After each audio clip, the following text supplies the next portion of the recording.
Y vamos a tratar de comunicarnos con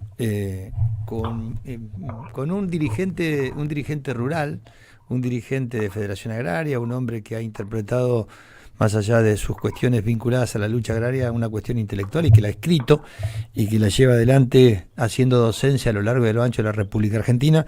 Él se llama Pedro Perete, a quien conocí a través de Mariela Esperón en alguna oportunidad siendo intendente, y que hemos labrado, más allá de las diferencias que podemos tener, una relación de respeto mutuo muy grande, al cual a veces cuando él escribe alguna cosa que a mí no me gusta, yo le contesto, y él con su pluma ilustre que tiene también suele contestarme o responderme a las cosas que yo le pregunto. Buenos días, Pedro, ¿cómo estás?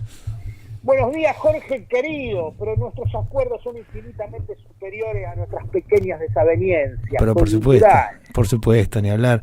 Aparte, me ha honrado con la presencia, estando en un lugar donde a Pedro le han entregado un jaureche, que es una cosa, a mi criterio, muy, muy importante. Y evidentemente, Pedro, te he llamado para que, más allá de que vos sos un hombre de las luchas, de la lucha del trabajador, del hombre, del pequeño mediano productor, que lo venís desarrollando a lo largo y a lo ancho, para que nos des un panorama, no solamente a nosotros, sino también a todos los oyentes que nos escuchan, donde hay pequeños, medianos y grandes productores, sobre el tema de lo que ha sucedido en los últimos días en la República Argentina. Bueno, lo que sucedió, Jorge, fue una estafa a cielo abierto. Una estafa a cielo abierto que yo creo que hay dos errores conceptuales que a mí me gustaría remarcar. El primer error dice que se estafó a los pequeños y medianos productores. No, se estafó al pueblo argentino, porque esa plata no era para los pequeños y medianos productores, sino que era un depósito que las cerealeras tenían que hacer al arca. Y el estafado es el Tesoro Nacional, es el pueblo argentino, ataca a uno de los pilares de la institucionalidad de nuestro país, que es recaudar impuestos para pagar los gastos corrientes, los gastos ordinarios, los gastos comunes, para girar para los docentes, para los policías, para la salud pública. Ataca eso, el tipo dejó de recaudar para eso y se lo dio a 8 grandes empresas. Y el segundo tema que me parece importante remarcar en este conflicto es que no es una cosa que hizo Milei y Caputo. Hizo Milei y Caputo junto con Sciara, Claro. junto con Cargill, Dreyfus, Bunge, porque esa maniobra de movilizar 7.000 millones de dólares, tener la logística, la expertise, presentar las declaraciones, después cargar el barco, porque algunos barcos se cargaron, algunos dicen que es todo a futuro, no, hay algo a futuro y hay soja a futuro, pero hay otras que ya la tienen comprada, otras que la cargaron, los chinos cargaron, así que es un error, es una maniobra hecha entre Sciara, que es la cara del saqueo de la República Argentina, y Milei. ¿Y por dónde va a circular eso? El otro problema que está subyacente ahí, que va a circular por el Paraná, por la hidrovía. Ahí hay que discutir el Magdalena, la hidrovía, que es un fugaducto de divisas que necesitan los argentinos. Y hay que sentarse con el Uruguay a discutir. Uruguay no puede ser la guarida fiscal de toda la plata que se fuga en la Argentina, y el puerto de Montevideo no puede ser un puerto donde anclen los piratas ingleses que van a las Malvinas o a la flota pesquera que depreda nuestro mar Atlántico. Y hay que sentarse con los paraguayos, decirle, flaco, basta de acá el contrabando, basta.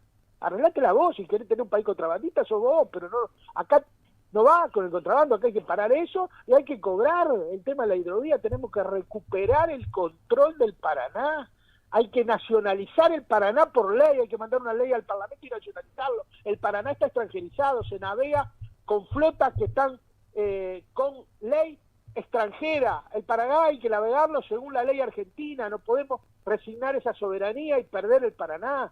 Y tampoco podemos designar la desembocadura de nuestro río de la Plata, y menos aún ir por Punta Indio, que es un canal 120 kilómetros más largo, y es un problema de toda la Argentina, no solo de los bonaerenses, que nos cuesta entre 250 y 300 millones de dólares anuales de sobreflete a los productores agropecuarios, a estos que aplauden como foca a los Estados Unidos, a los de la mesa de enlace, que aplauden como foca a Estados Unidos, a Milei, a la derecha, a los del PRO. Esos tipos tienen que sentarse en la mesa y darse cuenta, flaco, ¿no te das cuenta que nos están haciendo pagar 122 kilómetros por ir por el camino más largo?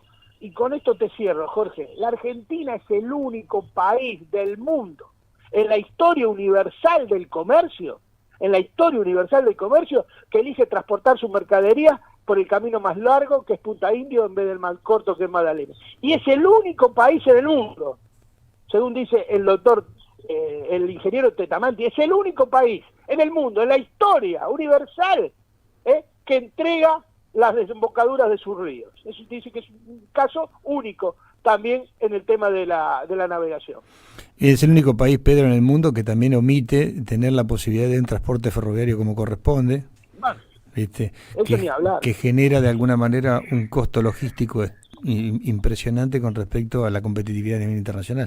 Pero escuchándote me gustaría preguntarte, ya que no siempre te tenemos a la vuelta de la esquina para preguntarte cómo ves el contexto, cómo ves esto, cómo ves que se puede desarrollar, si ves que hay posibilidad de presentar una ley, como vos decís, si ves que hay posibilidad de sentarse y decirle a los paraguayos, muchachos, hasta acá, o a los brasileños lo que hay que decirle, o a los bolivianos lo que hay que decirle, o a América lo que hay que decirle, ¿no? Mirá, yo creo que acá hay que barajar y dar de nuevo en un montón de temas. Pero quiero reflexionar sobre una cosa, Jorge, que tiene que ver con lo que vos estás planteando. La Argentina tiene que discutir el déficit fiscal, el superávit fiscal, la macroeconomía desde otro lugar, fundamentalmente el campo nacional y popular. Si vos no discutís los 2.500, 2.600, 3.000 millones que se fugan por el tráfico, por los precios de transferencia, si vos no discutís el camino más corto para sacar nuestra mercadería, si vos no discutís el tema ferroviario, si vos no discutís la flota mercante, no va a haber macroeconomía ordenada a favor del pueblo. Siempre la macroeconomía va a estar ordenada a favor de los grandes grupos económicos. El periodista Gustavo Campana dice siempre una cosa: el tema es que en la Argentina no es que pujan dos modelos de países, puja un modelo de país y un modelo de colonia.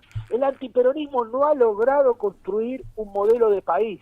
No ha logrado nunca diseñar un modelo de país. Cada vez que llega rompen todo para transformar a la Argentina en una colonia, y entre lo que rompen el salario, rompen las empresas públicas, rompen todo. Y después, por supuesto, cuando van a las elecciones pierden. Entonces, acá el problema grave que tiene la Argentina es que el antiperonismo debería entender que hay cuestiones que hacen a la nación que deben ser permanentes y que no se la puede atacar. No se puede atacar las empresas públicas, no se puede atacar la soberanía del Paraná, no se puede atacar la política científico-técnica, no se pueden atacar una serie de cuestiones que la ataca sistemáticamente. Entonces, por supuesto que esa puja constante hace de que la Argentina no se pueda desarrollar y esté parada. Nosotros necesitamos un ciclo largo de gobiernos populares que pongan en pro hacia un capitalismo nacional, por decirlo de alguna manera, y que desarrolle nuestras industrias, nuestra fuente de trabajo, que garantice el empleo, y eso necesita por lo menos un ciclo largo de gobiernos del mismo signo. Bueno, ponele que un ciclo largo pueden ser 30 años y un ciclo mediano pueden ser 12 años. ¿A qué le atribuís, de alguna manera, de tu mirada política, por qué nosotros no podemos recomponer de alguna manera? Te hablo del campo nacional y popular, no solamente el peronismo, particularmente que se enfoca en el peronismo con las actividades productivas primarias, como es el campo, los laburantes. Yo digo, si esta medida que tomó este gobierno, que se llevó entre 20 y 36 tipos, 7.000 palos, de los cuales le genera el 26% de rentabilidad líquida, son alrededor de 1.700, 1.800 millones de dólares repartidos entre 26, que en los 26 se reparten la torta más grande entre 7 u 8. Lo hubiese hecho un gobierno popular. Ni siquiera te digo el de Cristina, un gobierno popular. Le hubiesen puesto todos los tractores en la ruta hoy. Mira, el tema de la relación del peronismo con el campo, el peronismo tiene que hacerse una autocrítica. Claro, estoy de acuerdo con vos. El peronismo. Sí. Pero la autocrítica no es para asumir las posiciones de derecha, como han hecho. Acá muchos se creen que asumiendo posiciones de derecha eso es reconciliarse con el campo. No, eso es dejar de ser peronista, que es una cosa distinta. Claro. Acá yo creo que el peronismo tiene que hacer un debate sobre el tema agropecuario, que hace de la década del 70 que no lo hace, y decir y denominar a qué sector y sujeto agrario quiere que sea protagonista de la etapa de los gobiernos de él. Porque vos agarrás el documento que hizo el PJ por el tema del documento que hizo el PJ, no dice nada. Es la Secretaría de Asuntos Agrarios del PJ, y te va a dar cuenta que nada. Estamos en dos países distintos. Sí, claro. ¿No? Ni siquiera nombra a la cerealera. Hay una descripción de lo que pasó, dice Milei, ni siquiera las nombra. No nos queremos pelear. No nos queremos pelear. No nos queremos pelear. Claro, flaco. Entonces eso no es peronismo. El peronismo nació para incomodar a la oligarquía, no para acariciar a la oligarquía. Es una cosa distinta. Así es. Pero yo sostengo, viste, decir que yo desde hace un tiempo, desde el año 2008 que viene el quilombo, que se profundizó, siempre estuvo, viste. Pero a partir de ahí nosotros no pudimos recomponer nunca más. Y vos sabés que yo tengo un sobrino que es un pequeño productor, laburante del campo, que él me dice, me da una comparación que no te la voy a nombrar. Me dice, le puede estar degollando un familiar que no te van a votar. Pero por supuesto, hay que abandonar eso que te querés que convencer, querés hacer política pública. Cuando estuvimos nosotros los 4 años de Alberto haciendo política pública para quedar bien con la derecha, y después le sacaste las retenciones, porque le sacaron las retenciones a toda la economía regional, le hicieron todo, y hicieron ese pantomina que hicieron de la cadena agroindustrial, que incluso equivocadamente la llevaron a Cristina, después hicieron cosas, y después te votan en contra. Te sacaron todas las retenciones al maní, y en la zona manicera perdimos 85-15. Hay que asumir nuestra propia identidad, nuestra propia consigna, nuestro propio interés, y al que le gusta, y al que no le gusta, lo que no se puede hacer es demagogia, porque ¿sabés lo que pasa?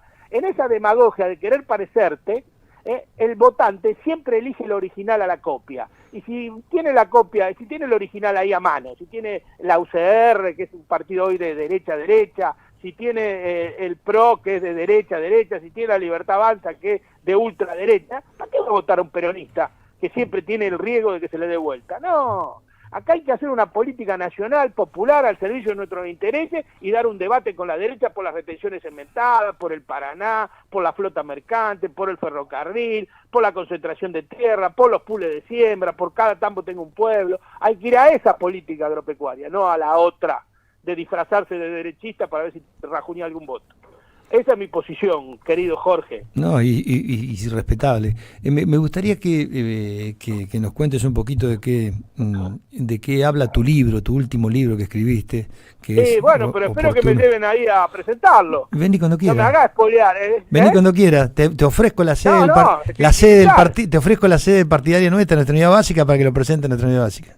Pero por supuesto, ¿qué problema hay? Vamos a estar ahí. Bueno, después llamame, dame la dirección y vamos. Pellegrini, Monsignor Suse, cuando vos quieras, el día que vos quieras y a la hora que vos quieras.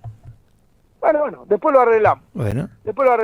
Bueno, Jorgito, entonces nos vemos en Lincoln, querido amigo. Antes que te vayas de la comunicación, contá un poquito de qué se trata tu libro para que mucha gente sepa. Mira, en nuestro libro tiene 3 etapas.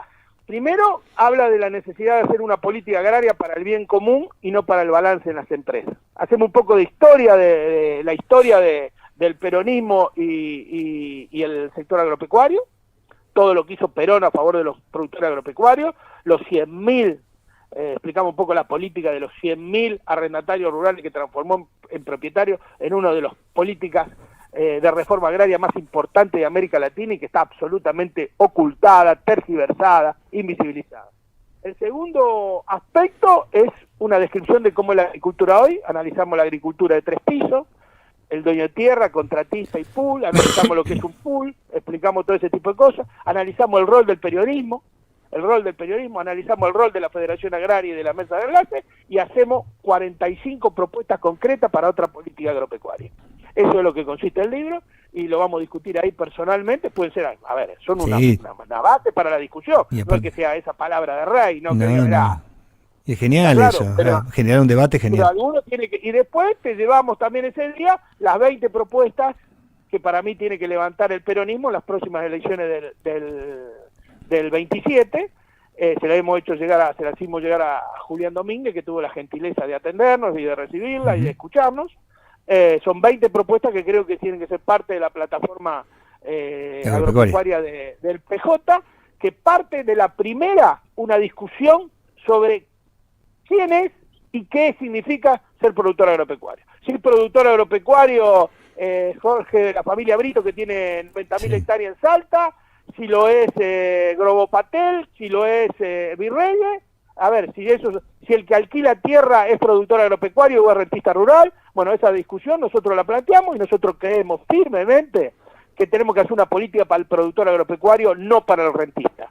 Vos tenés El rentista no es productor agropecuario. No. Es como si vos tenés 10 departamentos en Capital Federal y te pensás que tenés una empresa constructora. No, no tenés una empresa constructora, No. tenés 10 departamentos para alquilar. Tenés Tenés 100 hectáreas y la alquilás, no sos productor agropecuario, sos un rentista rural. Es así. Bueno, Pedrito, te agradecemos mucho que nos hayas atendido un domingo a la mañana, que le puedas hacer llegar a través de este micrófono a muchos oyentes que nos están escuchando y mucha gente que seguramente te quiere y te aprecia por estos lugares. Y después cuando vengas por acá ya vamos a debatir sobre la mesa de enlace, vamos a debatir sobre el rol de la sociedad rural, la Federación Agraria y todo lo que tenga que ver con AFA, ACA, que han sido parte también de esta estafa, ¿no? Así es. Bueno, te dejo un abrazo. Un abrazo amigo, gigante, un abrazo gigante. Abrazo grande. Chao, querido.